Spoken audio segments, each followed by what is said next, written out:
بسم اللہ الرحمن الرحیم۔ مفتی شعیب اللہ خان صاحب کے بیانات کے لیے مفتی صاحب کے آفیشیل چینل کو سبسکرائب کریں اور زیادہ سے زیادہ شیئر کریں۔ بسم اللہ الرحمن الرحیم، الحمدللہ رب العالمین، والصلاة والسلام علی سید الانبیاء واشرف المرسلین وعلی آلہ وصحبہ اجمعین، اما بعد۔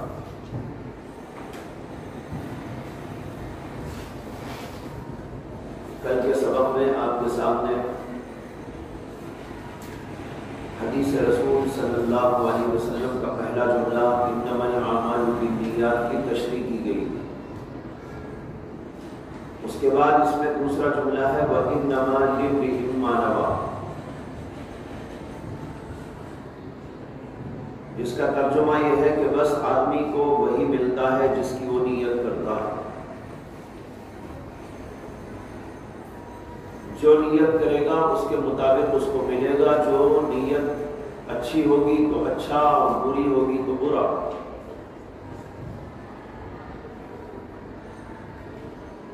اس جملے میں بھی متعدد ابحاث ہیں۔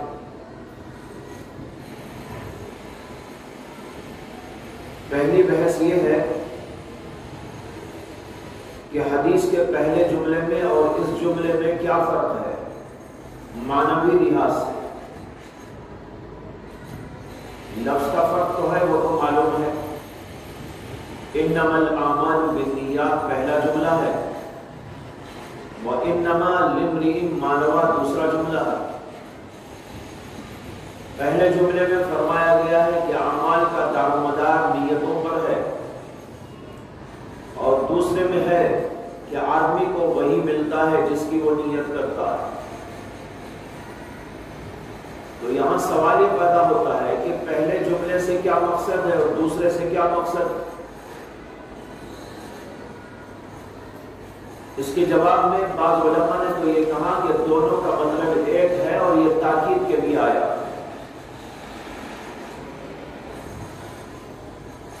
امام قرطبی رحمۃ اللہ علیہ کہتے ہیں کہ پہلا جملہ دوسرے جملے کی تاکید کر رہا ہے، صرف الفاظ کا فرق ہے،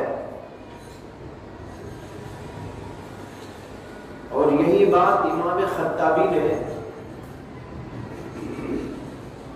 اپنی کتاب اعلام الحدیث کے اندر لکھی۔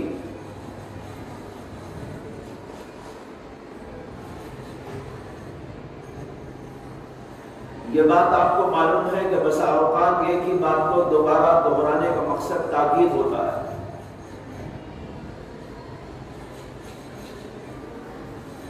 دوسرا جواب بعض حضرات کا یہ ہے کہ پہلے جملے سے تو یہ بتانا ہے کہ عمل سے نیت کا کیا تعلق، اور دوسرے جملے سے یہ بتانا ہے کہ عامل یعنی عمل کرنے والے اور نیت میں کیا تعلق۔ انما الاعمال بالنیات پہلے جملے میں ہے، اس کے اندر یہ بتایا ہے کہ عمل کا دار و مدار نیت پر ہے، تو اس کے اندر عمل میں نیت میں جو تعلق ہے اس کو بتایا گیا۔ اور دوسرے جملے میں ہے وَإِنَّمَا لِامْرِئٍ مَّا نَوَىٰ، آدمی کو وہی ملتا ہے، یعنی عمل کرنے والے آدمی کو وہی ملتا ہے جو نیت وہ کرتا ہے۔ تو اس کے اندر عمل کرنے والے اور اس کی نیت کے درمیان تعلق کو بتانا مقصود ہے۔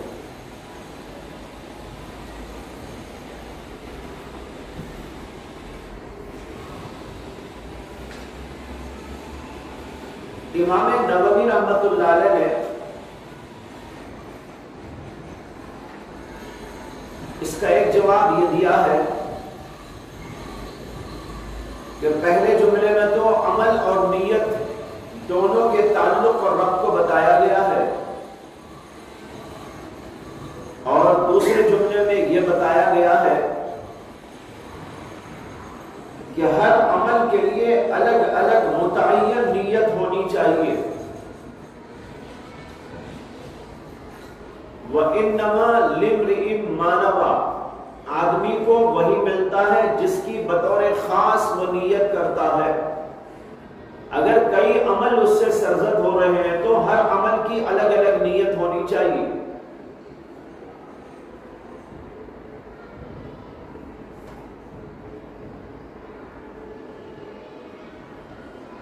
مثال کے طور پر ایک آدمی نماز پڑھتا ہے اور وہ ظہر کی نماز ہے، تو اسے نماز کی بھی نیت کرنی ہے، ظہر کی نماز کی بھی نیت کرنی ہے کہ میں ظہر کی نماز ادا کر رہا ہوں۔ مطلق نیت کافی نہیں، تو گویا متعینہ نیت کرنے کی طرف اس کے اندر اشارہ دیا گیا ہے۔ چوتھا جواب اس اشکال کا یہ ہے جو علامہ سندھی رحمۃ اللہ علیہ نے بخاری کے حاشیے میں دیا ہے، اس کا حاصل یہ ہے کہ پہلا جملہ ایک عرفی ضابطہ ہے اور دوسرا جملہ شرعی ضابطہ ہے۔ یعنی پہلے جملے میں ایک عرفی بات کہی گئی ہے کہ اعمال کا دار و مدار نیتوں پر ہوتا ہے، دوسرے جملے میں شرعی ضابطہ بتایا گیا ہے کہ آدمی کو اس کی نیت کے مطابق اس کا ثمرہ اور پھل ملتا ہے۔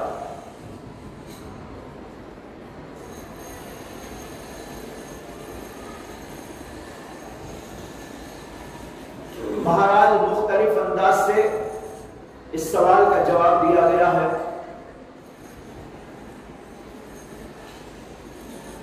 کہ پہلے جملے میں اور دوسرے جملے میں کیا فرق ہے۔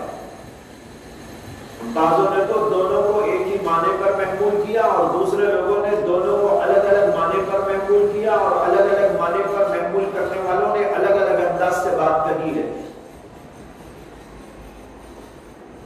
دوسری بحث اس جملے میں یہ ہے کہ نبی اکرم صلی اللہ علیہ وسلم نے جو فرمایا انما لامرئ ما نویٰ،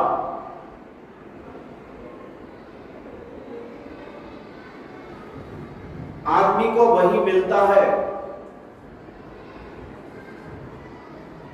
جو اس نے نیت کی،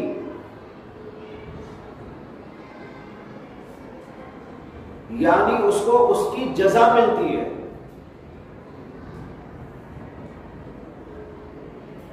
عام طور پر علماء نے اس جملے کا یہ مطلب بیان کیا ہے کہ آدمی کو اس کی نیت کے مطابق اس کی جزا ملتی ہے، اس کا ثواب ملتا ہے۔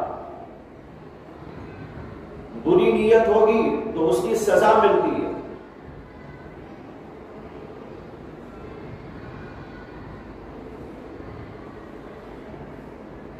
لیکن علامہ انور شاہ کشمیری رحمۃ اللہ علیہ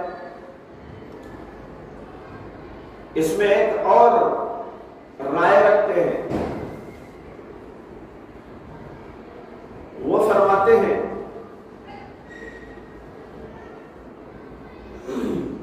کہ آدمی کو وہی چیز بعینی ہی مل جاتی ہے جو وہ کرتا ہے۔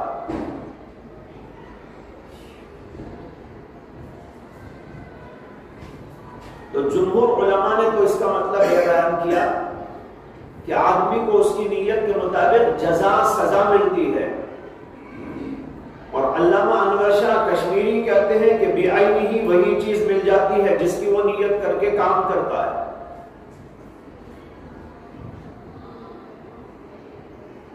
وہ فرماتے ہیں کہ روزے کے بدلے میں روزہ ملے گا،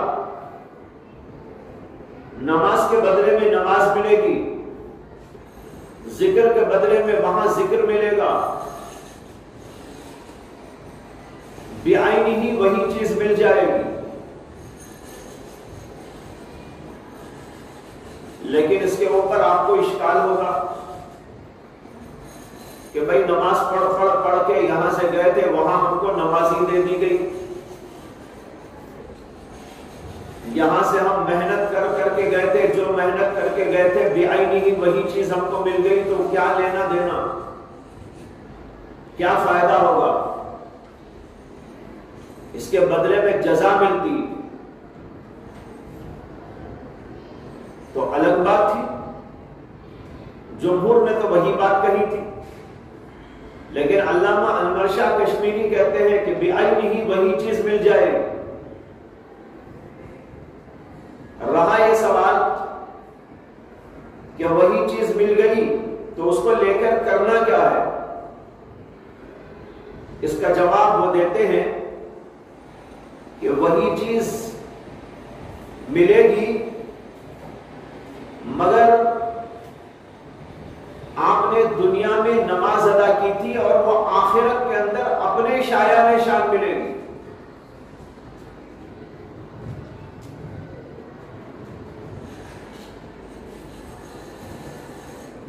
اللہ تبارک و تعالیٰ اس نماز کو کوئی اور شکل بنا کے دے دیں گے، جیسے کہ ایک حدیث میں آتا ہے کہ قیامت کے دن جب مردے اٹھیں گے تو اس وقت ایک مردہ اٹھے گا اور اس کی قبر پر ایک حسین و جمیل اور معطر عورت کھڑی ہوگی۔ وہ عورت اس سے کہے گی انا صلاتک، میں تیری نماز ہوں۔ تو اب دیکھو وہی نماز ملی اسے، لیکن شکل بدل کے ملی، حور کی شکل میں مل گئی۔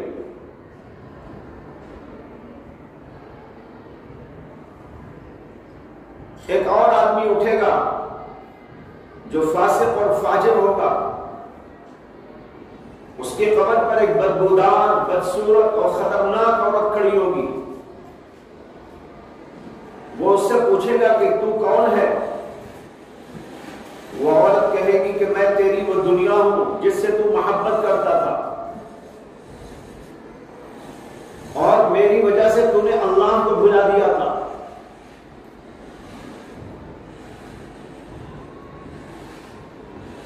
اس حدیث کو پیش کر کے کہتے ہیں کہ ایک ہے نماز بعینہ، نماز مل گئی لیکن شکل دوسری۔ دنیا سے محبت کرتا تھا ایک آدمی اور اللہ کو بھلا بیٹھا تھا، اس کا یہ جو گناہ تھا اس کو وہ ملا، لیکن انتہائی بدبودار و خطرناک شکل و صورت کی عورت۔ یہ ہے علامہ کشمیری رحمۃ اللہ علیہ کی رائے، لیکن میں نے اس پر بہت غور کیا تو مجھے ایسا سمجھ میں آیا کہ جمہور علماء جو کہتے ہیں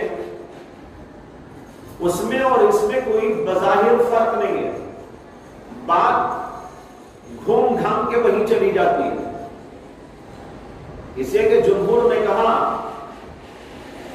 کہ وَإِنَّمَا لِامْرِئٍ مَا نَوَىٰ کا مطلب ہے کہ آدمی کو اس چیز کی جزا ملے گی، اس چیز کی سزا ملے گی جو نیت کر کے کرتا تھا۔ علامہ انور شاہ کشمیری کہتے ہیں بعینہ وہی چیز ملے گی، لیکن وہ بعینہ جو ملے گی وہ تو دوسری شکل میں ملے گی، اسی کو جزا کہیں گے، اسی کو سزا کہیں گے، تو بات تو گھوم گھام کے وہی چلی جاتی ہے۔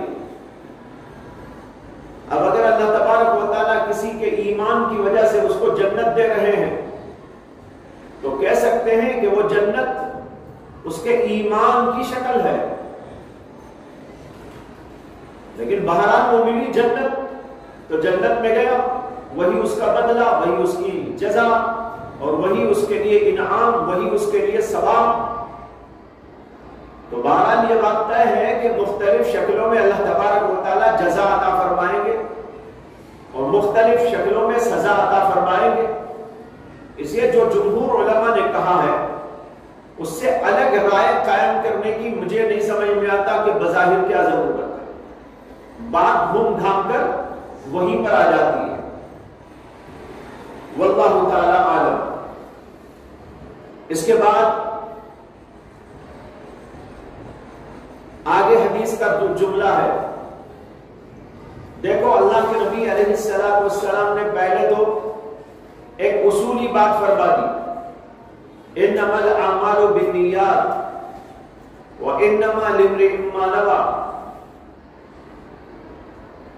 اعمال کا دار و مدار نیتوں پر ہے، اور آدمی کو وہی ملتا ہے جس کی وہ نیت کرتا ہے۔ یہاں یہ کہنا میں بھول گیا کہ ان دونوں جملوں کا فرق بیان کرتے ہوئے بعض علماء نے ایک اور بات کہی ہے کہ پہلے جملے میں ایک اصول کلی بیان کیا گیا ہے، انما الاعمال بالنیات، اعمال کا دار و مدار نیتوں پر ہوتا ہے، وانما لامرئ ما نوى میں اسی اصول و قاعدے کے تحت اللہ کے نبی نے ایک جزیہ بیان کیا، اس لیے کہ اعمال کا دار و مدار جب نیت پر ہے تو نتیجہ یہ ہے ہر آدمی کو وہی ملتا ہے جس کی وہ نیت کرتا ہے۔ تو لہذا پہلا جملہ ایک اصول اور دوسرا جملہ اسی اصول سے نکلی ہوئی ایک بات۔ بہرحال یہ دونوں جملے ایک قاعدہ، ایک اصول بیان کر رہے ہیں کہ آدمی جو کچھ بھی کرتا ہے اس کی نیت کے مطابق اسے جزا و سزا ملتی ہے۔ اس کے بعد نبی اکرم صلی اللہ علیہ وسلم نے ایک مثال دے کر اس بات کو سمجھایا۔ پیغمبروں کو اللہ تبارک و تعالی نے مثال دے کر سمجھانے کا ملکہ عطا کیا تھا، اور خود قرآن کریم کے اندر بھی آپ دیکھتے ہیں کہ جگہ جگہ مثالیں بیان کی گئی۔ مثال بیان کرنے سے بات بہت واضح ہو جاتی ہے، بڑی آسانی سے سمجھ میں آ جاتی ہے۔ نبیوں کا کلام فلاسفہ کی طرح، منطقیوں کی طرح ایسا نہیں ہوتا جو پیچیدہ ہو، بلکہ بالکل واضح ہوتا ہے، صاف ہوتا ہے۔ ہاں اس کے اندر معانی اور حقائق کا ایک دریا پوشیدہ ہوتا ہے، لیکن ان کا انداز بہت صاف اور بہت آسان، جس کو ہر آدمی سمجھ سکے، اور اس کے لیے وہ حضرات مثالیں اختیار کرتے ہیں۔ نبی اکرم صلی اللہ علیہ وسلم نے بھی بہت ساری باتوں کو مثال سے سمجھایا، اور مثال کے ذریعے سمجھانا یہ پیغمبروں کے علم میں سے ایک علم ہے، اور وہی منتقل ہو کر وارثین انبیاء کو بھی دیا جاتا ہے۔ جو جتنا گہرا اللہ کے نبی کا وارث ہوگا وہ بھی اسی طرح صاف و ستھرے لہجے میں، پاک لہجے میں باتوں کو بیان کرے گا اور مثالوں کے ذریعے واضح کر دے گا۔ یہاں پر اللہ کے نبی علیہ السلام نے ایک مثال دی سمجھانے کے لیے، اور کہا من کانت ہجرتہ الی دنیا یصیبها او الی امرأة ینکحها فہجرتہ الی ما ہاجر الیہ۔ لیکن یہاں پر ایک بات یہ سمجھ لیجئے کہ یہاں ایک جملہ امام بخاری رحمۃ اللہ علیہ کی اس حدیث میں کٹ گیا ہے، اور وہ جملہ ہے من کانت ہجرتہ الی اللہ ورسولہ فہجرتہ الی اللہ ورسولہ۔ یہ جملہ اس حدیث میں یہاں پر نہیں آیا۔ امام بخاری نے اس حدیث کو اپنی اس کتاب کے اندر 7 جگہ ذکر کیا، 7 جگہ دہرایا، اور 6 اور مقامات پر امام بخاری نے حدیث کو مکمل درج کیا۔ اس کے اندر یہ جملہ بھی موجود ہے، من کانت ہجرتہ الی اللہ ورسولہ فہجرتہ الی اللہ ورسولہ۔ پھر یہ دوسرا جملہ ہے وَمَنْ كَانَتْ هِجْرَتُهُ إِلَى دُنْيَا يُصِيبُهَا أَوْ إِلَى امْرَأَةٍ يَنكِحُهَا فَهِجْرَتُهُ إِلَى مَا هَاجَرَ إِلَيْهِ۔ اب سوال یہ پیدا ہوتا ہے کہ امام بخاری رحمۃ اللہ علیہ نے اس پہلے جملے کو یہاں کیوں چھوڑ دیا، جبکہ 6 اور مقامات پر امام بخاری اسی حدیث کے اندر اس جملے کو روایت کر رہے، تو یہاں کیوں نہیں، یہاں کیوں چھوڑ دیا؟ اس کے بہت سارے جوابات دیے گئے۔ بعض لوگوں نے یہ جواب دیا ہے کہ امام بخاری سے سہو ہو گیا، یا ان کے استاد جو اس حدیث کو روایت کرنے والے ہیں ان سے سہو ہو گیا۔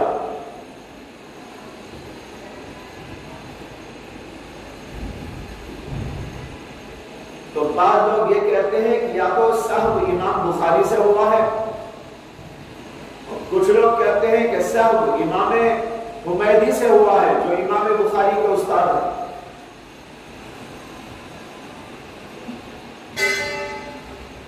لیکن یہ جواب صحیح نہیں معلوم ہوتا اور ان بزرگوں کے شایع نشان نہیں، اسے کہ امام بخاری احادیث صحیح کا انتخاب کرنے کے لیے بیٹھ کر کتاب لکھنا شروع کر رہے ہیں اور پہلی ہی حدیث میں بھول لگ گئی، عجیب بات ہے۔ اس کا تصور کرنا بعید از قیاس ہے، بعید از عقل ہے۔ اور اسی طرح یہ کہنا کہ امام حمیدی سے سہو ہو گیا، یہ بات بھی صحیح نہیں معلوم ہوتی۔ دوسرا جواب بعض حضرات نے یہ دیا ہے کہ امام بخاری کے استاد امام حمیدی میں ہو سکتا ہے کہ امام بخاری کے سامنے اتنی ہی حدیث پیش کی ہوگی،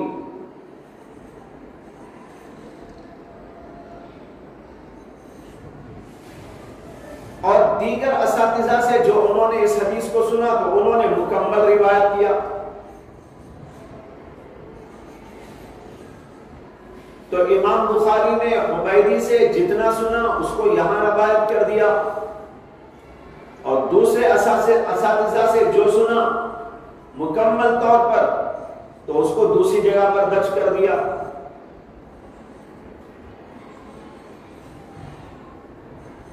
تو اس سے یہ اندازہ ہوتا ہے کہ امام بخاری نے اپنے اساتذہ سے جیسا سنا ویسا روایت کیا، حمیدی نے مختصر کر کے روایت کیا تھا، اور یہ حمیدی کی روایت ہے، امام بخاری کے استاد حمیدی سے انہوں نے اس کو روایت کیا ہے، تو جتنا انہوں نے روایت کر دیا اس کو یہاں پر ذکر کیا، لیکن دیگر اساتذہ سے جو اس حدیث کو مکمل سنا تو امام بخاری نے اس کو مکمل روایت کیا۔ یہ جواب بعض حضرات نے دیا ہے۔ اس سے بظاہر ایسا لگتا ہے کہ امام حمیدی نے اس حدیث کو مختصر روایت کیا ہے، اس لیے امام بخاری نے بھی مختصر روایت کر دیا، لیکن اس جواب پر اشکال ہے۔ اشکال یہ ہے کہ امام حمیدی نے اپنی کتاب مسند حمیدی میں اس حدیث کو مکمل روایت کیا ہے، اس کے اندر دونوں جملے موجود ہیں، اور ان کی کتاب کتب خانے میں یہاں بھی رکھی ہوئی موجود ہے۔ آپ اس کے اندر اٹھا کر دیکھ سکتے ہیں کہ امام حمیدی نے مختصراً نہیں بلکہ پوری روایت کو، مکمل روایت کو ذکر کیا۔ تو اب یہ کیسے کہہ سکتے ہیں کہ امام حمیدی نے مختصراً روایت کی، جبکہ وہ خود اپنی کتاب میں پوری روایت نقل کر رہے ہیں؟ اس وجہ سے حافظ ابن حجر عسقلانی اس جواب کو رد کرتے ہیں اور کہتے ہیں کہ امام حمیدی نے بھی مکمل اس کو روایت کیا.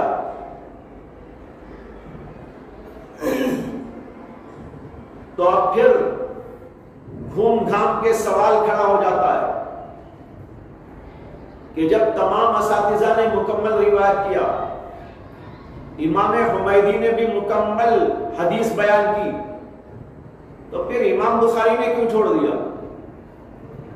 اور یہ کہنا کہ سہو ہو گیا، یہ بات قرین قیاس نہیں لگتی. اسے کہ پہلی ہی حدیث میں ان کو سہو لگ جائے، کتاب لکھنے بیٹھے ہیں پہلے ہی نمبر پر سہو ہو جائے، یہ بات قرین قیاس نہیں ہے.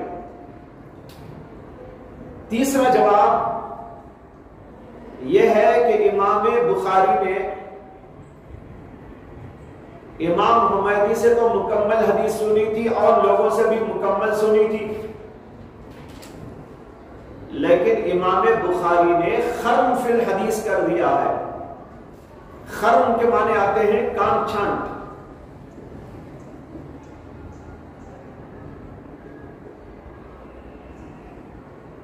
اور امام بخاری کی عادت ہے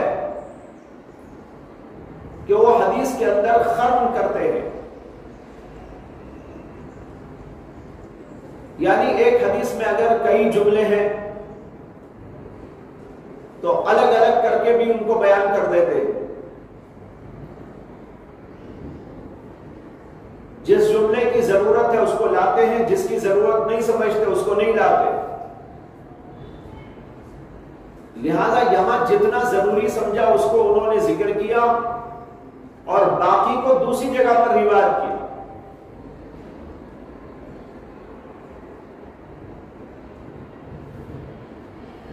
البتہ یہاں پر ایک سوال ہے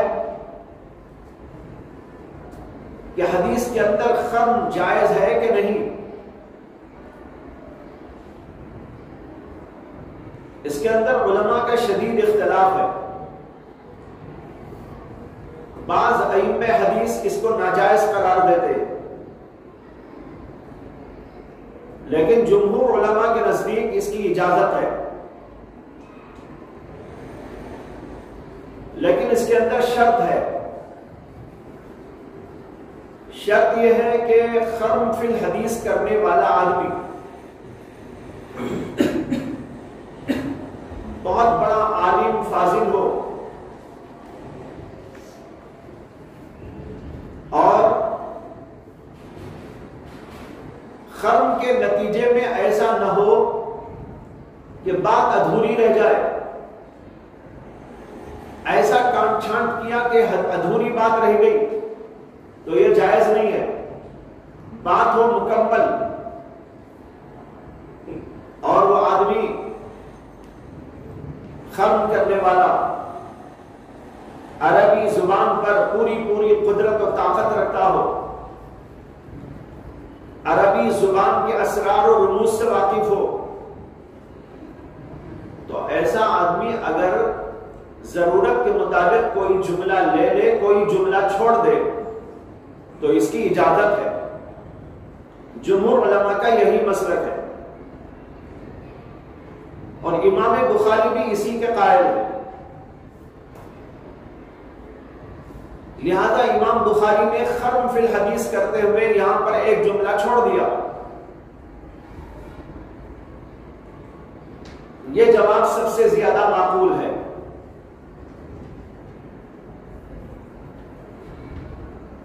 لیکن اب اس پر پھر ایک اور سوال قائم ہوتا ہے کہ امام بخاری کو کیا ضرورت پڑی تھی خرم فی الحدیث کرنے کی؟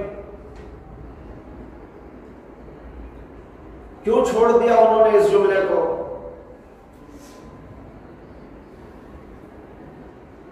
حافظ ابن حجر عسقلانی نے اس کا ایک بڑا عجیب جواب دیا ہے. جواب یہ دیا ہے کہ امام بخاری نے اس جملے کو تواضعاً چھوڑ دیا.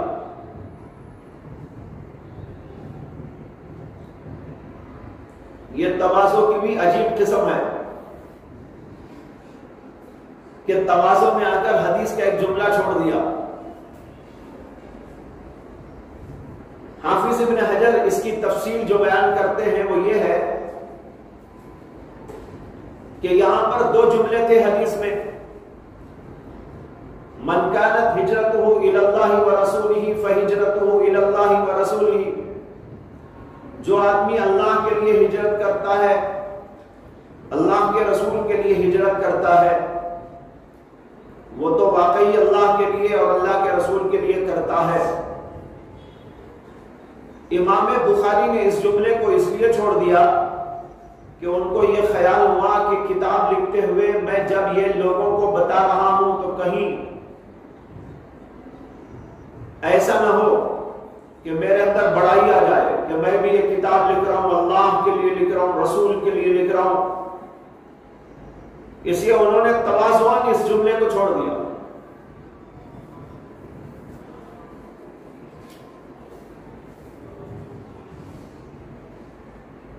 لیکن یہ جواب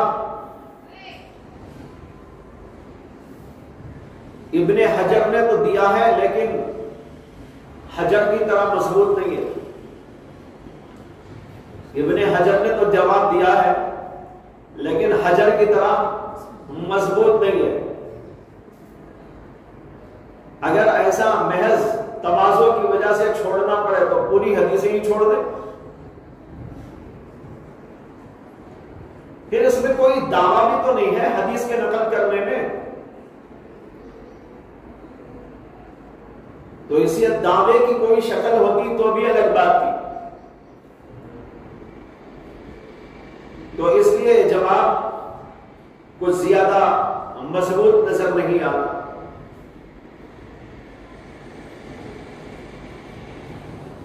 بعض علماء نے یہ جواب دیا ہے، جیسے علامہ شبیر احمد عثمانی رحمۃ اللہ علیہ.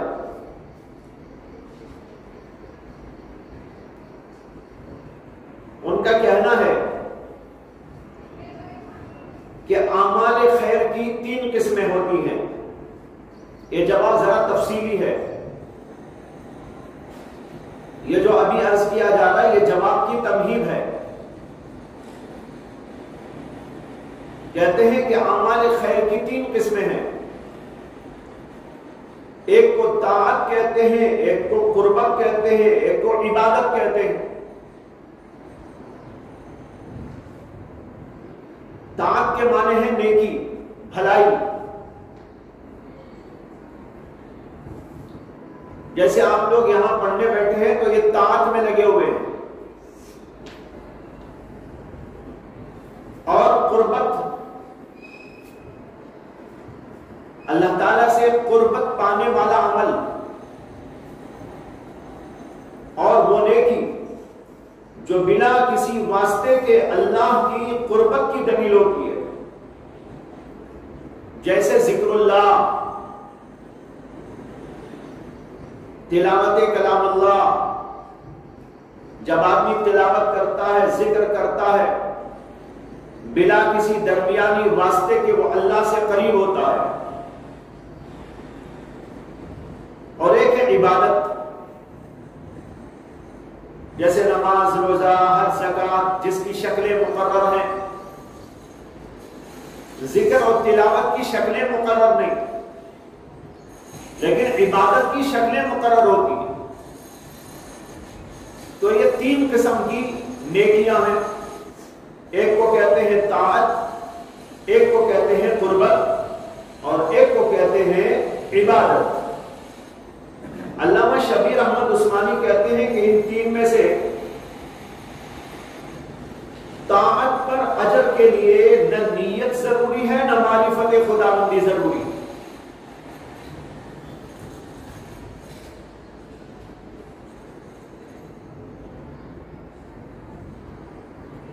اس کی مثال دی انہوں نے کہ ایک آدمی کافر تھا. اس نے زمین، آسمان، چاند، سورج اور مخلوقات پر غور و فکر کیا کہ کس نے بنایا، کیسے بنایا، کے نتیجے میں وہ اللہ تک پہنچ گیا، اسے اللہ کی معرفت نصیب ہو گئی۔ تو یہ جو غور و فکر، تدبر و تفکر کیا، یہ طاعت ہے، نیکی کا کام ہے۔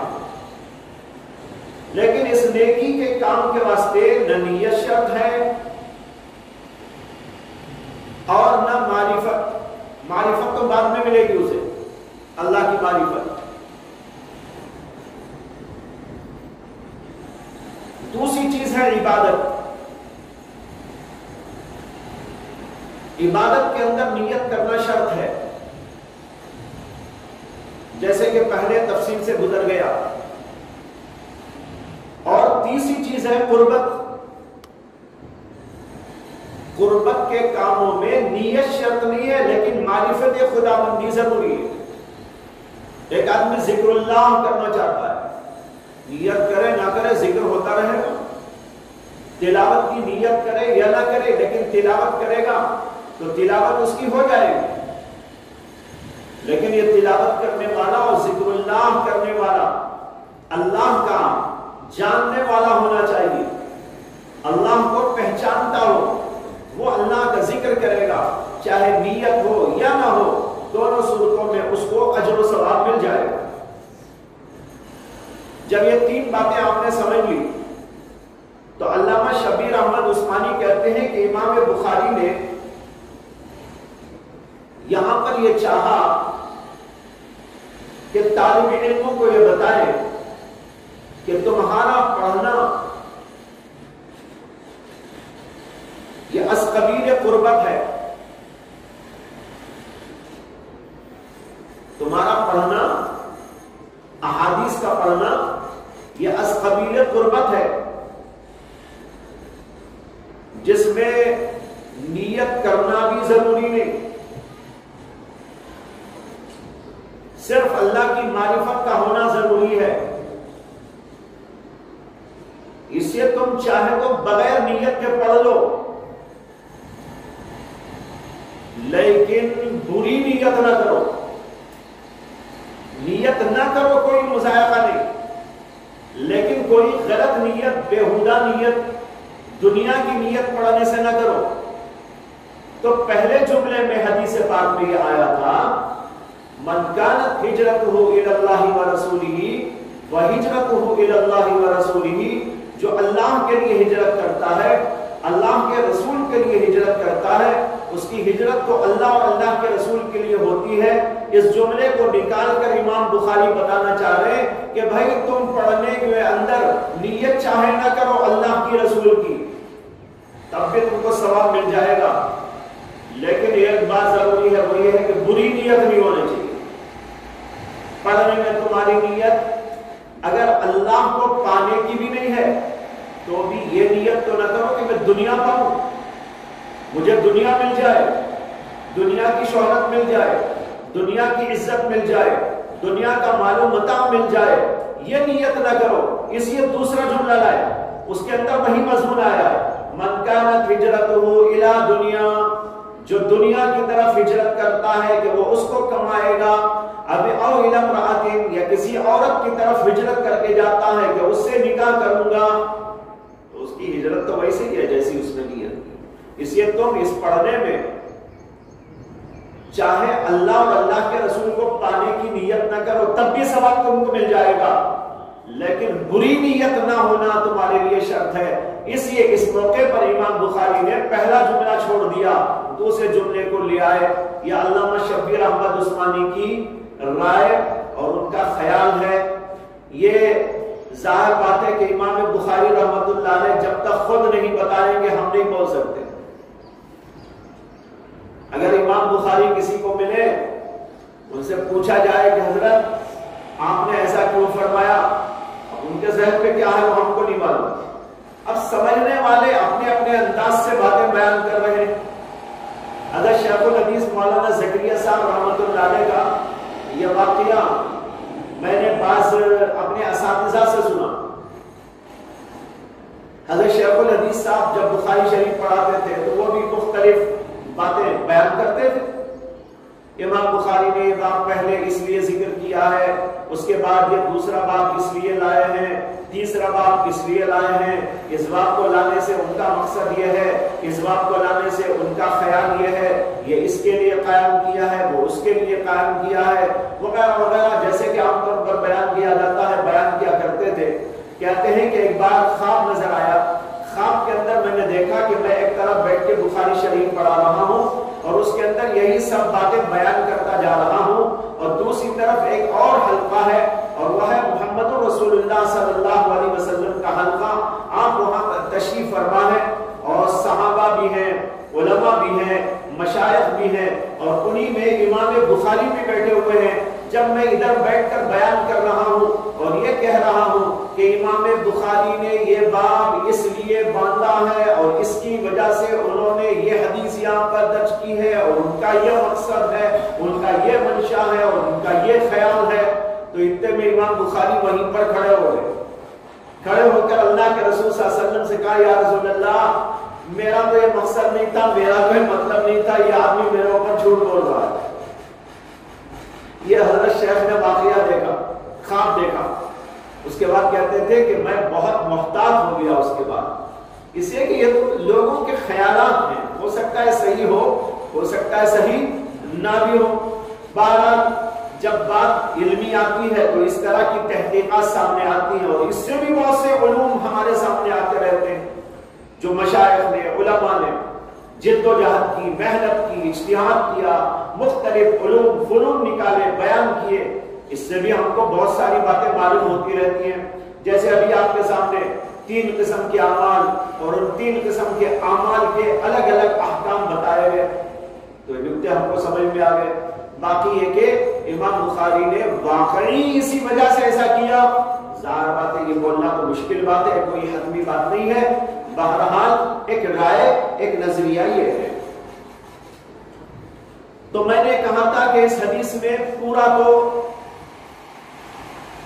جو ہے یہ دونوں جملے مل کر مضمون پورا ہوتا ہے۔ من کانت ہجرتہ الی اللہ ورسولہ، پہلا جملے، اور پھر اس کے بعد وہ جملہ ہے جو امام بخاری نے نقل کر دیا، ومن کانت ہجرتہ الی دنیا یصیبها الی آخر۔ یہ مثال ہے جو اللہ کے نبی علیہ السلام نے دی ہے، ہجرت والی مثال۔ ہجرت کی مثال کیوں دی؟ مثالیں تو نماز کی بھی ہو سکتی تھی، زکات کی بھی دی جا سکتی تھی، یوں بھی کہا جا سکتا تھا من کانت صلاتہ الی اللہ، من کانت صلاتہ للہ ولرسولہ فصلاتہ للہ ورسولہ، من کانت زکاتہ للہ ورسولہ فزکاتہ للہ ورسولہ، من کان صومہ للہ ورسولہ فصومہ للہ ورسولہ۔ ہزاروں اعمال ہیں، ہر ایک کو مثال میں پیش کیا جا سکتا ہے، لیکن سوال یہ پیدا ہوتا ہے کہ ہجرت ہی کی مثال کیوں دی؟ نماز کی کیوں نہ دی؟ زکات کی کیوں نہ دی؟ حج کی کیوں نہ دی؟ صوم کی کیوں نہ دی؟ اس کا بڑا آسان جواب یہ ہے کہ اگر اللہ کے رسول صلاۃ کہتے تو آپ پھر بھی سوال کرتے کہ صوم کیوں نہیں کہا؟ اگر اللہ کے نبی کہتے صوم ہو تو آپ پوچھتے صلاۃ ہو کیوں نہیں کہا؟ ارے بھائی، مثال میں جو اس وقت میں یاد آ جائے وہ مثال دی جا سکتی ہے۔ باقی نکتہ اس میں یہ لگتا ہے کہ نبی اکرم صلی اللہ علیہ وسلم نے یہ حدیث اس زمانے میں بیان کی تھی جب لوگ ہجرت کر کے آ رہے تھے مکے کو چھوڑ کر مدینے کی طرف۔ جیسے کہ اوپر 2-3 اسباق پہلے یہ بات آپ کے سامنے آئی تھی کہ امام طبرانی نے حضرت عبداللہ بن مسعود رضی اللہ عنہ سے روایت کیا کہ اللہ کے رسول نے یہ حدیث اس وقت میں بیان کی تھی جبکہ ایک صحابی مکے میں رہنے والے مدینے کی ایک عورت سے ان کا تعلق تھا پرانے زمانے میں، انہوں نے اس کو نکاح کا پیغام بھیجا تو اس عورت نے جواب دیا کہ میں نکاح کے لیے تیار ہوں، لیکن اس وقت جب آپ مکہ چھوڑ کر مدینہ آ جائے تو ان صحابی نے نکاح کرنے کے لیے اس وقت ہجرت کی، اور اللہ کے نبی کو جب یہ بات معلوم ہوئی تب اللہ کے نبی علیہ السلام نے اس حدیث کو بیان فرمایا تھا. تو یہاں چونکہ ہجرت والا مسئلہ چل رہا تھا، ہجرت کا دورہ چل رہا تھا، اور اسی سلسلے میں یہ حدیث صادر ہوئی تھی نبی اکرم صلی اللہ علیہ وسلم کی زبان مبارک سے، اس وجہ سے اللہ کے نبی علیہ السلام نے ہجرت کو مثال کے اندر پیش کر دیا. یہ ہے اس کا جواب کہ صلاۃ بھی، صوم بھی، حج بھی، زکات بھی مثال میں کیوں نہیں فرمایا، ہجرت کو مثال میں کیوں ذکر فرمایا؟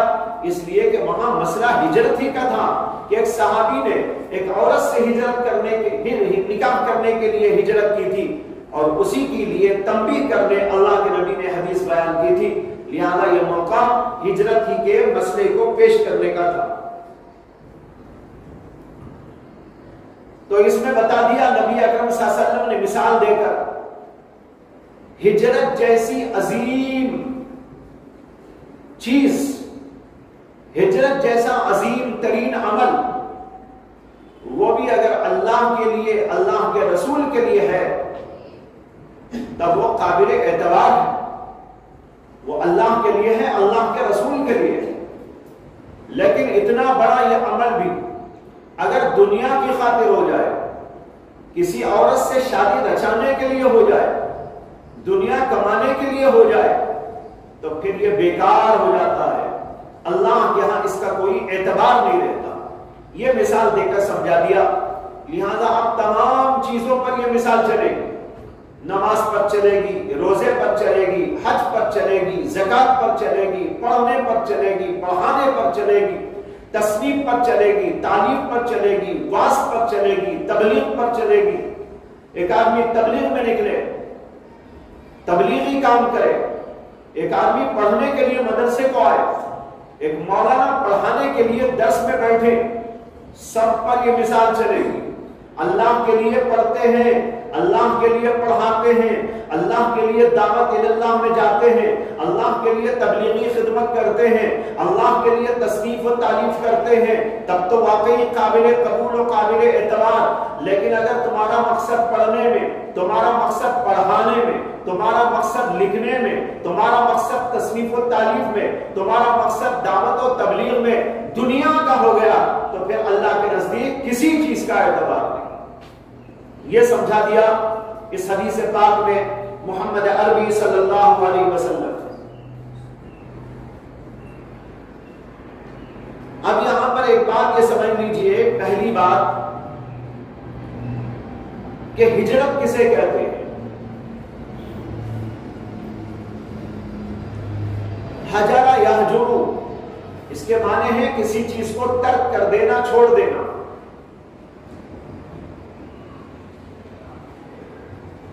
آپ نے کسی سے بات چیت چھوڑ دی تو بھی یہ لفظ استعمال ہوتا ہے، کھانا چھوڑ دیا تو بھی استعمال ہوتا ہے. یہ حدیث آپ نے سنی ہوگی کہ نبی اکرم صلی اللہ علیہ وسلم نے فرمایا، من حجر اخاہ فوق ثلاث، جو آدمی اپنے کسی بھائی سے 3 دن تک ہجرت کر لے، یعنی بات چیت چھوڑ دے.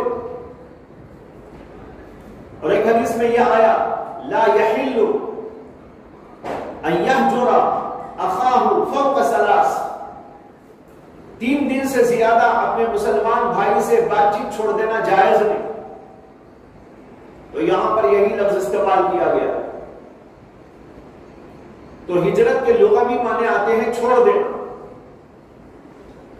اور اصطلاحی معنی اس کے ہیں اللہ کی خاطر اپنے وطن کو چھوڑ کر کسی اور وطن کی طرف منتقل ہو جانا. جیسے حضرات صحابہ نے مکے کو چھوڑا تھا، مدینے کی طرف کوچ کر گئے تھے. یہ ہے ہجرت. پھر ایک ہے ہجرت کا ظاہری مفہوم اور ایک ہے ہجرت کا حقیقی مفہوم. ظاہری مفہوم تو یہ ہے کہ ملک کو چھوڑ کر دوسرے علاقے میں جا بسے، لیکن ہجرت کا حقیقی معنی یہ ہے جو ایک حدیث کے اندر اللہ کے نبی علیہ السلام نے بیان فرمایا، المہاجر من حجر ما نهى الله عنه.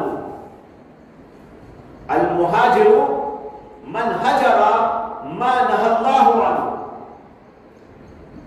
مہاجر اس آدمی کو کہتے ہیں جو آدمی کے ان تمام چیزوں کو چھوڑ دے جن کو اللہ نے منع کر رکھا ہے.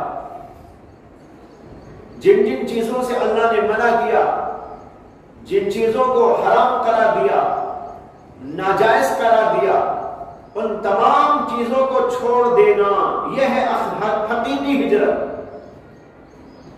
گویا کہ نفس کو چھوڑ دینا، نفسانیت کو چھوڑ دینا. ایک آدمی ملک کو چھوڑ کر دوسرے ملک کو چلا گیا لیکن گناہ نہیں چھوڑا، تو وہ حقیقی مہاجر کہاں ہوا؟ ہجرت جو فرض کی گئی تھی اللہ کے نبی کے زمانے میں، وہ بھی اسی لیے تو تھی تاکہ اللہ کے دین پر جماؤ نصیب ہو جائے.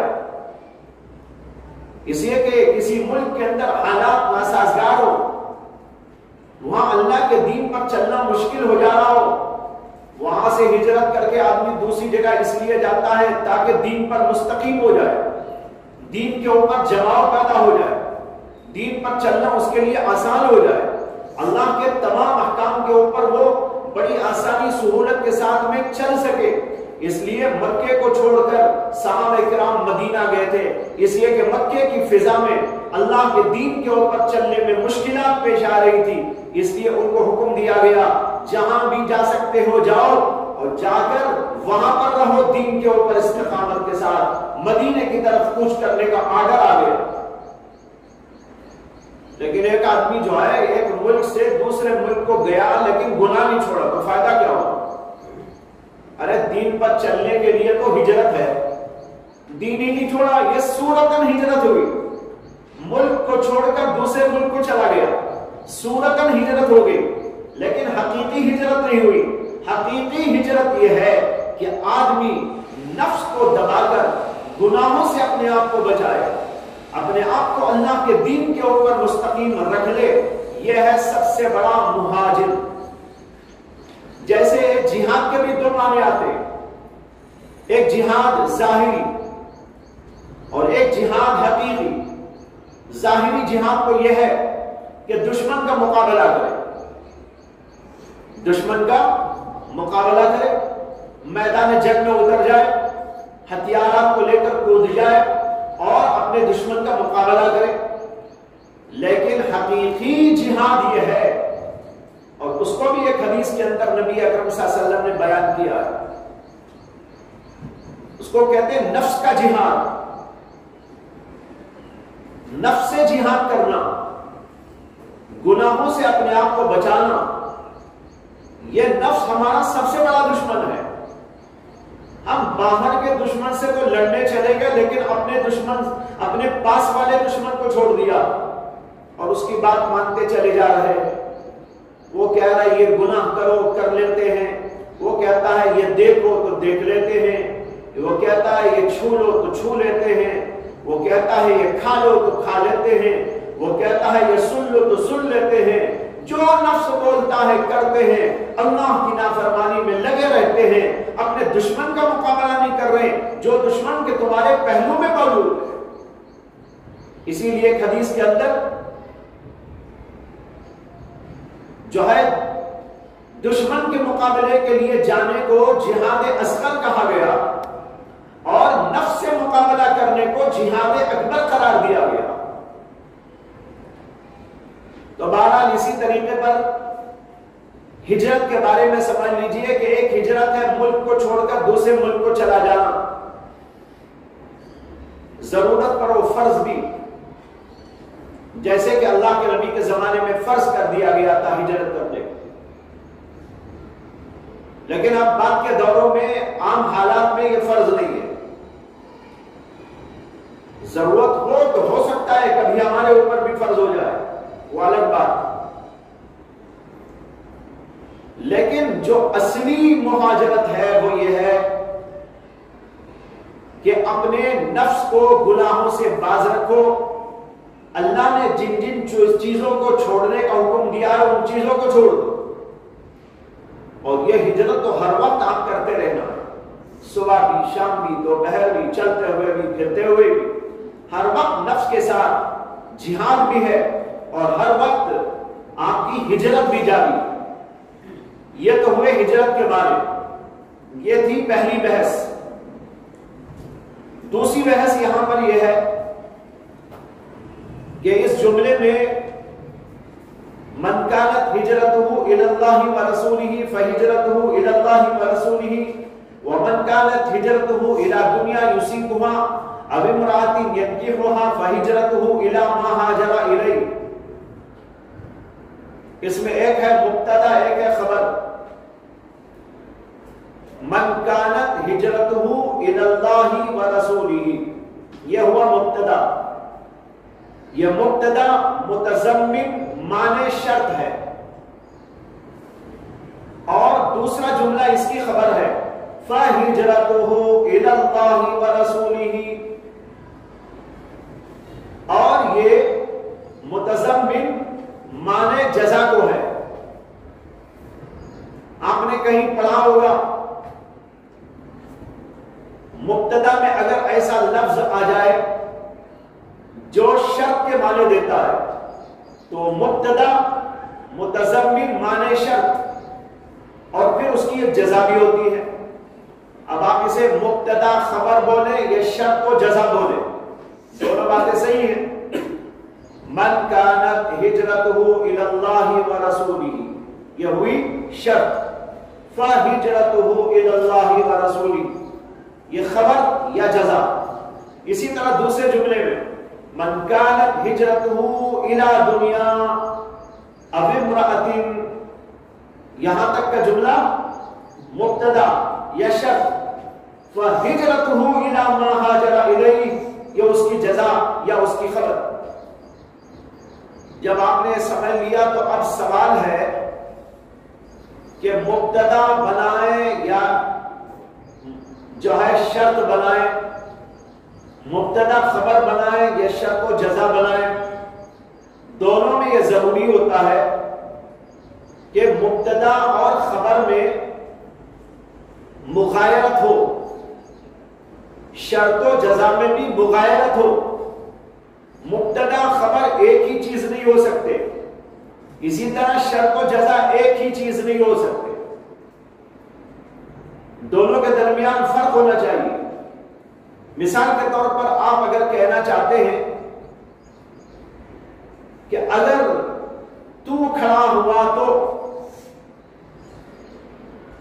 میں تجھے انعام دوں گا، فرق ہے نا دونوں میں. اگر تو کھڑا ہوا تو یہ ہے شرط، تو میں تجھے جزا دوں گا، انعام دوں گا، یہ اس کی جزا. فرق ہے دونوں کے اندر.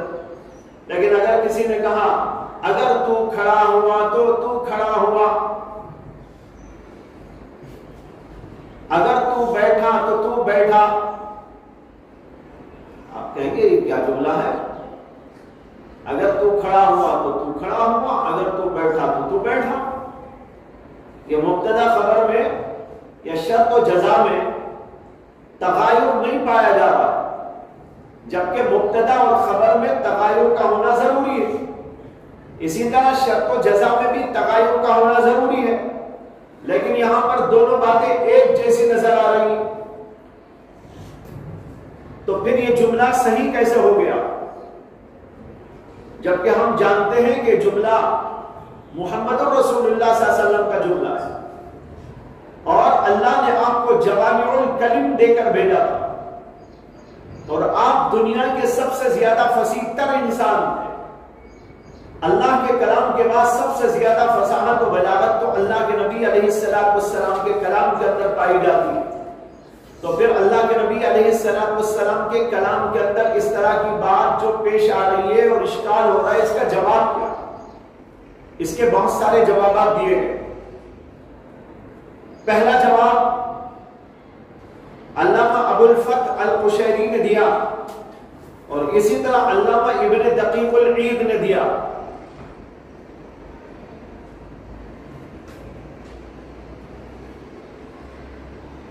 جس کا حاصل یہ ہے کہ یہاں پر کچھ چیزیں محذوف ہیں. آپ یہ جانتے ہیں کہ عربی عبارت کے اندر بہت ساری چیزیں محذوف ہوتی ہیں.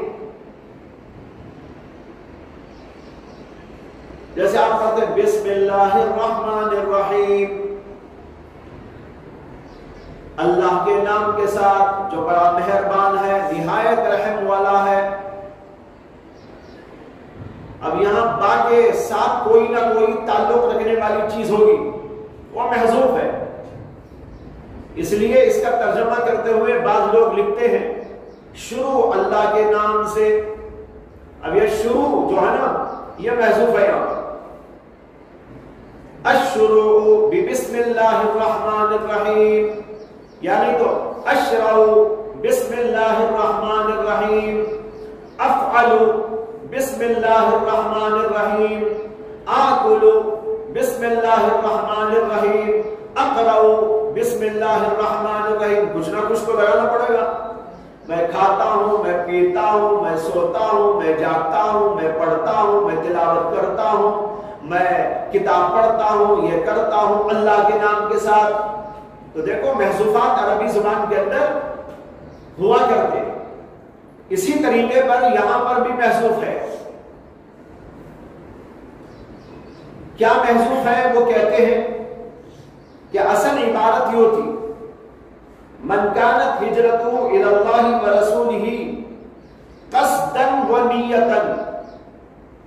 یہ محذوف ہے قصدا ونیتا فہجرته الى اللہ ورسولہ حکما وشرعا. اب جملہ صحیح بن گیا. صحیح تو پہلے بھی تھا لیکن ہم کو سمجھ میں نہیں آ رہا تھا، اور علامہ قشیری نے اور ابن دقیق العید نے بتا دیا کہ کیا محذوف ہے تاکہ ہم کو سمجھ میں آ جائے. جیسے بسم اللہ الرحمن الرحیم میں با ہے، اس کا متعلق کیا وہ تو عبارت میں نہیں ہے، نکال دیا تو سمجھ میں آ گیا. اسی طریقے پر یہاں پر نکال کے بتا دیا. اب دونوں جملوں میں فرق ہو گیا. کیا مطلب نکلا؟ جو آدمی کے ہجرت کیا اللہ کی طرف اور رسول کی طرف قصدن و نیتن، اللہ اور اللہ کے رسول کی کہ قصد و نیت کے ساتھ، قصدن و نیتن، وہجرتہ الی اللہ ورسولہ حکما وشرعا. تو اللہ کے رسول کی طرف ہی اس کی ہجرت ہے، اللہ کی طرف ہی اس کی ہجرت ہے حکما وشرعا. لہذا دونوں باتوں میں فرق ہو گیا. پہلے جملے میں قصدن و نیتن لگا دیا گیا اور دوسرے جملے کے اندر حکما وشرعا لگا دیا گیا. اس طرح لگا دینے سے دونوں کے درمیان میں فرق پیدا ہو گیا. اس فرق کے بعد اشکال ختم ہو گیا. بعض لوگوں نے ایک اور محذوف مانا. انہوں نے کہا کہ یہ محذوف مانے من كانت ہجرته الى اللہ ورسولہ صحیحۃ فہجرته الى اللہ ورسولہ مقبولہ. جس کی ہجرت اللہ اور اللہ کے رسول کی طرف صحیح طور پر ہوگی اس کی ہجرت مقبول ہوگی، منظور ہوگی، نہیں تو منظور نہیں ہوگی.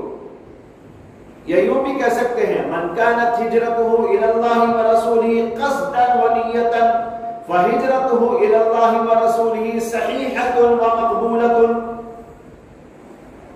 جس آدمی نے قصد و نیت کے ساتھ اللہ اور اللہ کے رسول کی طرف ہجرت کی ہے تو اللہ اور اللہ کے رسول کی طرف اس کی ہجرت کرنا یہ مقبول ہے، صحیح ہے. اور اگر اللہ کے لیے نہیں ہے، اللہ کے رسول کے لیے نہیں ہے، بلکہ دنیا کے لیے ہے، کسی عورت کے لیے ہے، فَهِجْرَتُهُ إِلَى مَا هَاجَرَ إِلَيْهِ غَيْرُ صَحِيحًا غَيْرُ مُعْتَبَرًا. یہ سمجھا جائے گا. اس طریقے پر کچھ محذوفات مان لینے سے عبارت صاف طور پر سمجھ میں آ جاتی ہے. یہ ہوا دوسرا جواب. اس سلسلے میں تیسرا جواب یہ دیا گیا ہے کہ عربی زبان میں کبھی کبھی کسی خاص وجہ سے مبتدا خبر دونوں متحد بھی ہو سکتے ہیں، دونوں یکساں ہو سکتے ہیں، اور اس طرح لانے کی وجہ دو ہوتی ہے۔ کبھی اس سے مقصود مبالغہ فی التعظیم ہے، اور کبھی اس سے مقصود مبالغہ فی التحقیر ہوتا ہے۔ تعظیم کے اندر عظمت و جلالت کے بتانے میں مبالغہ پیدا کرنا، بڑائی بتانے میں مبالغہ پیدا کرنا، اور کبھی ہوتا ہے تحقیر اور توہین میں مبالغہ کرنا، انتہائی گھٹیا چیز ہے، تو اس کے گھٹیا پن کو بتانے کے لیے بھی کبھی مبتدا خبر ایک کر دیتے ہیں، اور کبھی کسی کی جلالت شان، عظمت، بڑائی، اس میں مبالغہ بتانے کے لیے دونوں کو یکساں طور پر لاتے ہیں، متحد کر دیتے ہیں۔ مثلا ایک آدمی کہتا ہے انا انا، ارے میں تو میں ہوں، یہ اپنی بڑائی کے لیے کہتا ہے، میں تو میں ہوں۔ یا کسی اور آدمی کے بارے میں اس کی بڑائی بیان کرنے کے لیے کہتا ہے زید زید، زید تو بھائی زید ہے، کیا کہنا اس کا، کیا پوچھنا اس کا، وہ تو زید ہے زید۔ اب دیکھو یہاں بھی زید ہے زید، دونوں ایک ہی ہے، مبتدا خبر انا انا، مبتدا خبر ایک، لیکن یہ مبالغہ فی التعظیم اور بڑائی کے اندر مبالغہ پیدا کرنے کے لیے۔ عربی کا ایک شاعر ہے ابو النجم، اس نے کہا تھا انا ابو النجم وشعری شعری، میں تو ابو النجم ہوں اور میرا شعر ہے، وہ شعری شعری، میرا شعر تو بھائی میرا شعر ہے، یعنی بڑا بلند و بالا ہے، بہت لاجواب ہے، بے مثال و بے نظیر ہے، اپنے شعر کی تعریف کر رہا ہوں۔ تو اس کو مبالغے کے اوپر محمول کیا گیا۔ تو اس کی میں نے کئی مثالیں دی، مبالغہ فی التعظیم۔ اس سلسلے میں ایک اور واقعہ سن لیجیے، اس واقعے کے اندر مبالغہ فی التعظیم و مبالغہ فی التحقیر دونوں کی مثال ہے۔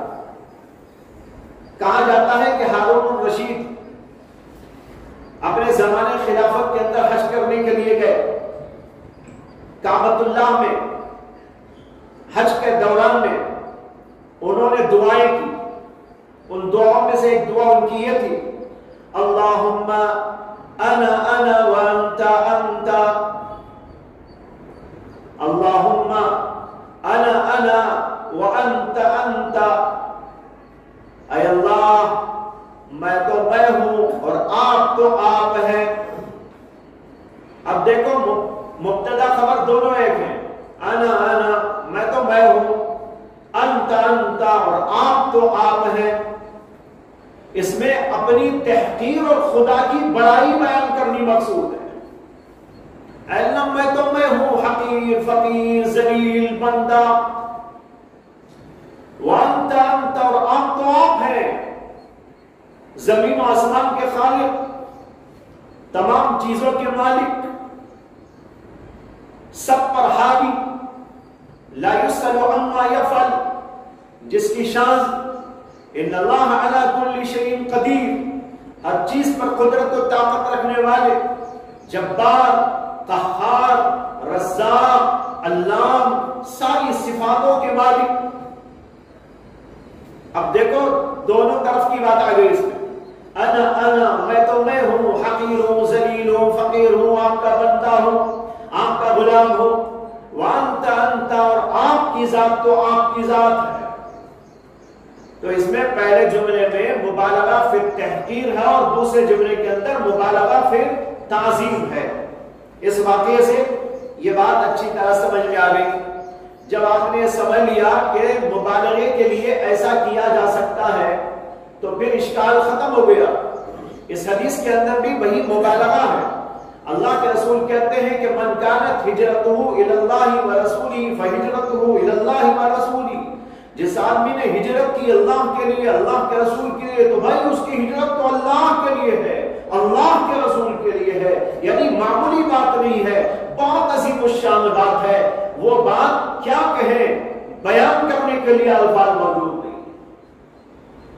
اور رہا دنیا کے لیے ہجرت، کسی عورت سے شادی رچانے کے لیے ہجرت، فہجرتہ الی ما ہاجر الیہ، اس کے اندر تحقیر ہے. اس کی ہجرت تو اسی کی طرف ہے. وہ جو گندی چیز ہے، وہ جو بےہودہ چیز ہے، وہ دنیا جو فانی ہے، عورت جو کہ ناپاک ہے، اس کے لیے ہجرت ہے. یہ کیا ہجرت ہے؟ تو پہلے جملے میں مبالغہ فی التعظیم ہے اور دوسرے جملے کے اندر مبالغہ فی التحقیر ہے. یہ تحقیر کے لیے فرمایا، وہ تعظیم کے لیے فرمایا. لہذا کوئی اشکال کی بات اس کے اندر نہیں. اس کے بعد تیسری بحث اس جملے میں یہ ہے کہ پہلے جملے میں آیا ہے من کانت ہجرتہ الی اللہ ورسولہ فہجرتہ الی اللہ ورسولہ. لیکن جب دوسرا جملہ استعمال کیا تو یوں کہا من کانت ہجرتہ الی دنیا او الی امرأۃ فہجرتہ الی ما ہاجر الیہ. پہلے جملے میں تو اللہ اور اللہ کے رسول کے نام کو لوٹایا تھا، دہرایا تھا، سمجھ میں آ رہی بات. لیکن دوسرے جملے میں دنیا اور عورت کو دہرایا نہیں، صرف یوں کہہ دیا اس کی ہجرت تو اسی کی طرف ہے جس کی طرف ہجرت کی. اگر پورا جملہ کہتے تو یوں ہوتا من کانت ہجرتہ الی دنیا یصیبها او الی امرأۃ ینکحها فہجرتہ الی دنیا فہجرتہ الی المرأۃ. یہ ہونا چاہیے تھا. لیکن اللہ کے نبی نے دوسرے جملے میں مبہم طور پر کہہ دیا فہجرتہ الی ما ہاجر الیہ. کیا وجہ ہے؟ وجہ یہ ہے پہلے جملے کے اندر اللہ اور اللہ کے رسول کا نام ہے. اللہ کے رسول کا نام ایک دفعہ نہیں 10 دفعہ لیجئے. وہ تبرک بھی ہے، برکت ہے، اور وہ اللہ کا ذکر ہے، اللہ کے نبی کا نام ہے، پاکیزہ نام ہے. جتنا زیادہ لیں گے مزہ آئے گا. لیکن دنیا کا نام رٹنے سے کیا مزہ آئے گا؟ یا عورت عورت عورت بنے تو کیا ہوگا؟ اسی اللہ کے نبی نے ایک بار تو کہہ دیا، دوسری دفعہ نہیں لوٹایا. پہلی بار تو اس لیے ذکر کیا کہ بتانا مقصود تھا، ضرورت تھی بتانے. دوسری دفعہ مبہم صرف ضمیر لوٹا دی فہجرتہ الی ما ہاجر الیہ. لیکن اللہ کا نام تو بڑا بلند ہے، اللہ کا نام تو بڑا شیریں ہے، اللہ کا نام تو بڑا پاکیزہ ہے، لذت آفری ہے. لہذا جتنا اللہ کا نام لے، اللہ کے رسول کا نام لے، بہت اچھا ہے.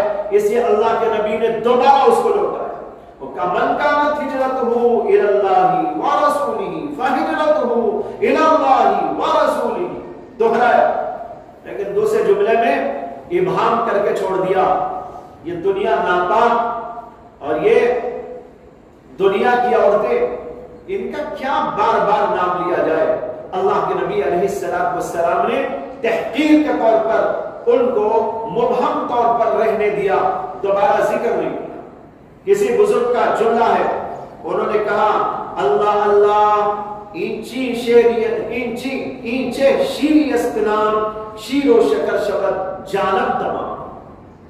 انہوں نے کہا کہ اللہ اللہ یہ کتنا میٹھا نام ہے.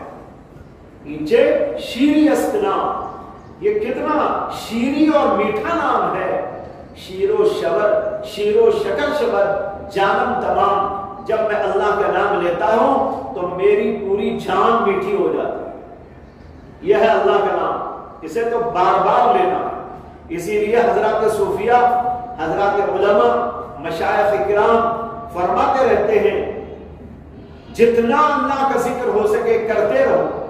قرآن میں بھی اللہ نے کہا یا ایھا الذین آمنوا اذکروا اللہ ذکرا کثیرا وسبحوہ بکرۃ واصیلا. اللہ تبارک و تعالیٰ کا نام لیا کرو کثرت کے ساتھ. اذکروا اللہ کثیرا ذکرا کثیرا. جتنا ہو سکتا ہے اللہ کا نام کثرت سے لیتے رہنا چاہیے. اسی اللہ کے نبی نے نام کو دہرایا. لیکن دنیا تو انتہائی گندی ناپاک چیز ہے، وہ دہرانے کے قابل نہیں. ضرورت کے لیے نام لینا ہے، بلا ضرورت دنیا کا نام لینا تو اچھی بات نہیں ہے. کہتے ہیں کہ حضرت رابعہ بصریہ رحمۃ اللہ علیہا ایک بار جا رہی تھی کہیں، تو ایک جگہ پر انہوں نے دیکھا کہ کچھ زاہدین بیٹھے ہوئے ہیں، یعنی جو اپنے آپ کو زاہد کہتے تھے، دنیا کے لینے میں بڑے محتاط بظاہر، کپڑے بھی معمولی، رہن سہن معمولی، سوکھی روٹی پر گزارا، صوف کے کپڑے، بس اس طرح کی زندگی ان کی. وہ ایک جگہ پر بیٹھے ہوئے ہیں اور آپس میں کچھ مذاکرہ کر رہے ہیں. حضرت رابعہ کا گزر ہوا تو انہوں نے سنا کہ وہ دنیا کی مذمت کی گفتگو کر رہے ہیں. دنیا بڑی ناپاک ہے، دنیا ایسی ہے، دنیا ایسی ہے، دنیا ایسی ہے، دنیا غلط ہے، دنیا فلاں ہے. حضرت رابعہ بصریہ نے کہا ہے تمہیں دنیا کی محبت نے گھیر لیا ہے، تمہارے دلوں پر دنیا کی محبت نے جو ہے اپنی حکمرانی قائم کر دی ہے. وہ حضرت کہنے لگے حضرت ہم تو دنیا کی محبت کی نہیں، ہم تو دنیا کی مذمت کی گفتگو کر رہے ہیں. آپ کہہ رہے ہیں کہ ہمارے دلوں میں محبت. حضرت نے کہا اگر تمہارے دلوں میں دنیا کی محبت نہ ہوتی تو مذمت میں بھی اس کا نام نہ لے. کہیں آپ نے دیکھا کہ مذمت کرنے کے لیے کوئی حلقہ بیٹھا ہو کہ پاخانہ بڑا غلیظ ہوتا ہے؟ ارے وہ غلیظ ہے تو غلیظ سے ذکر کرنے کی ضرورت تھی. اب کوئی کہنے بیٹھ جائے بھائی پاخانہ ایسا، پاخانہ ایسا، پاخانہ ایسا، لوگ کہیں گے بڑی محبت آ گئی ہے پاخانہ سے، اسی لیے تو بار بار نام لے رہا ہے. اسی طرح حضرت رابعہ بصریہ نے کہا کہ معلوم ہوتا ہے کہ تمہارے دلوں پر دنیا کی محبت نے جو ہے جماؤ کر لیا ہے، اس لیے کہ بار بار نام اسی کا لیا جاتا ہے. دیکھو اللہ کے نبی نے کتنا بڑا سبق سکھایا. تمہارا نام نہیں لیا، اللہ کا نام کو لیا، اللہ کے رسول کا نام لیا، لیکن دنیا کا نام، عورت کا نام دوسری دفعہ بالکل نہیں لیا. اس کے بعد چوتھی بحث یہ ہے کہ یہاں پر لفظ دنیا آیا ہے. اس لفظ کے بارے میں دو رائے ہیں. بعض علماء کہتے ہیں کہ لفظ دنو سے مشتق ہے، اور دنو کے معنی آتے ہیں قریب، قریب ہونا. اسی سے دنیا کے معنی وہ جگہ جو قریب ہے، وہ چیز جو قریب ہے. دنیا کو دنیا اس وجہ سے کہتے ہیں کہ دنیا آخرت کے مقابلے میں ہمارے قریب ہے. جب دنیا ختم ہوگی تب آخرت آئے گی. فی الحال دنیا ہمارے قریب ہے، ہم اسے استعمال کر رہے ہیں، ہمارے پیروں میں ہے، ہمارے ہاتھوں میں ہے، اس لیے اس کو دنیا کہا جاتا ہے. بعض علماء کہتے ہیں کہ یہ لفظ دنیا دنی سے ماخوذ ہے، اور دنی کے معنی آتے ہیں گھٹیا. دنیا بہت حقیر ہے، دینات سے ماخوذ ہے. دنی میں دینات سے ماخوذ ہے، جس کے معنی ہے گھٹیا ہونا، ذلیل ہونا. اور دنیا ہے دنی یعنی ذلیل، حقیر. اس لیے دنیا کو دنیا کہتے ہیں کہ دنیا اللہ کی نگاہ میں حقیر ہے، اللہ کے پیغمبروں کی نگاہ میں حقیر ہے. اللہ تعالیٰ نے قرآن میں فرمایا وَمَا هَذِهِ الْحَيَاةُ الدُّنْيَا إِلَّا لَهْوٌ وَلَعِبٌ. یہ دنیا کی زندگی تو محض ایک کھیل تماشا ہے. اور ایک جگہ پر فرمایا وما متاع الدنیا الا قلیل، یہ دنیا کا ساز و سامان تو بہت تھوڑا سا ہے، آخرت کے مقابلے میں اس کی کوئی حیثیت نہیں، نہ مقدار کے اعتبار سے نہ کیفیت کے اعتبار سے۔ تو بہرحال دنیا کو دنیا یا تو اس لیے کہتے ہیں کہ یہ دنوبن سے ماخوذ ہے اور قریب کے معنی میں ہے، اور آخرت کے مقابلے میں ہمارے سے قریب ہے، یا اس لیے دنیا کو دنیا کہتے ہیں کہ دیناس سے ماخوذ ہے، اور یہ دنی ہے یعنی حقیر ہے، ذلیل ہے، گھٹیا ہے اللہ اور اللہ کے پیغمبروں کی نگاہ میں، اللہ کے ولیوں کی نگاہ میں، اس وجہ سے اس کا نام دنیا رکھا گیا ہے۔ اور یہ لفظ دنیا فعلا کے وزن پر ہے، جیسے صغرا، بشرا، کبرا، اسی طرح دنیا۔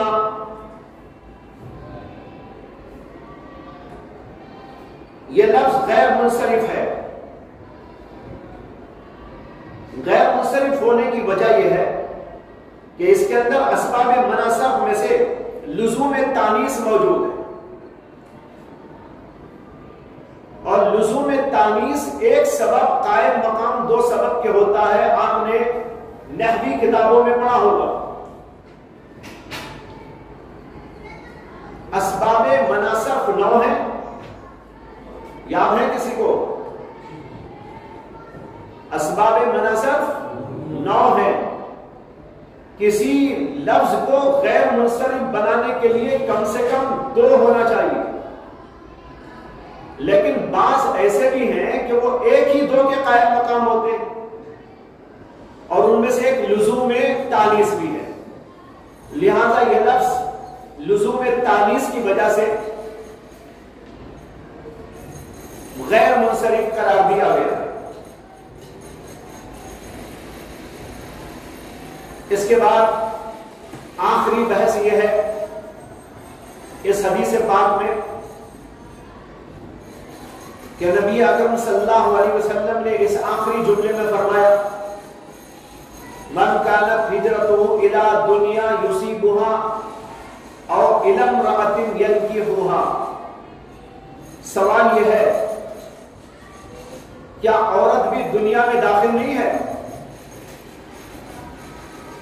جب دنیا کا تذکرہ کر دیا گیا تو پھر عورت کا تذکرہ الگ سے کرنے کی ضرورت کیا ہوگی؟ یا عورت بھی دنیا ہی کی چیز ہے؟ جب یہ کہہ دیا کہ کوئی آدمی دنیا کی طرف جائے ہجرت کر کر، تو اس دنیا کے لفظ میں جہاں کھانا پینا، مال دولت، درہم دینار یہ آ گئے، وہیں پر عورت بھی آ گئی، اس لیے اس کو الگ کرنے کی کیا ضرورت تھی؟ اس کے جوابات تو بہت سارے دیے گئے ہیں، لیکن سب سے زیادہ بہترین جواب یہ ہے کہ یہ تخصیص بعد تعمیم کی قبیل سے ہے۔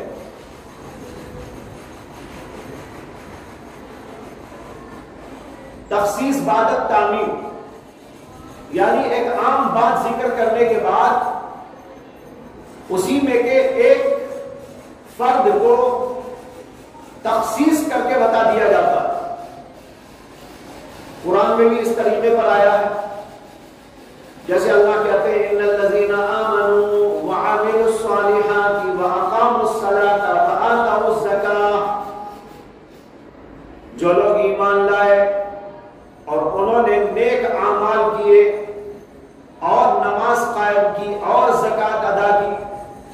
اب یہاں پر وعملوا الصالحات میں تمام نیکیاں آ گئی،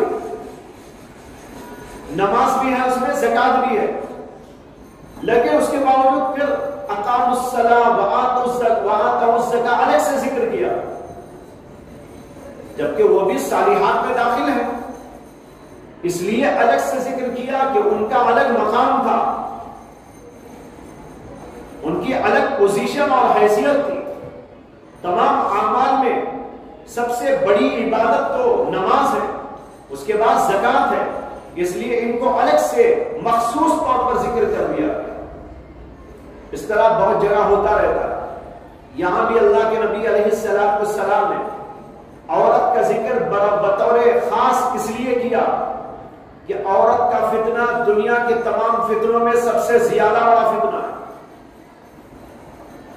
چنانچہ خود حدیث میں نبی اکرم صلی اللہ علیہ وسلم کا ارشاد ہے، ما ترکت بعدی فتنة اضر علی الرجال من النساء، ما ترکت بعدی فتنة اضر علی الرجال من النساء، میں نے میرے بعد اور مردوں پر عورت سے بڑھ کر کوئی فتنہ ضرر انداز نہیں چھوڑا، ضرر دینے والا نہیں چھوڑا۔ تو اس سے معلوم ہوا کہ عورتوں کا فتنہ خطرناک فتنہ ہے۔ دنیا تو خود بڑی خطرناک ہے، دنیا کی وجہ سے انسان ہلاکت و تباہی میں پڑتا ہے، لیکن اس میں سے عورتیں بالخصوص زیادہ فتنہ انگیز ہوتی ہیں۔ اس وجہ سے نبی اکرم صلی اللہ علیہ وسلم نے اس کا ذکر فرمایا۔ اور دوسری وجہ تخصیص کی یہ ہے کہ یہ حدیث اس وقت فرمائی تھی جب ایک صحابی نے ایک عورت سے جس کا نام ام قیس تھا نکاح کرنے کے لیے ہجرت کی، تو خاص طور پر یہ بتانا تھا اللہ کے نبی علیہ السلام کو کہ کسی عورت کی طرف نکاح کرنے کے لیے ہجرت کر کے جانا یہ گھٹیا عمل ہے، بڑھیا عمل نہیں ہے، اس لیے بطور خاص عورت کا یہاں پر ذکر فرمایا گیا۔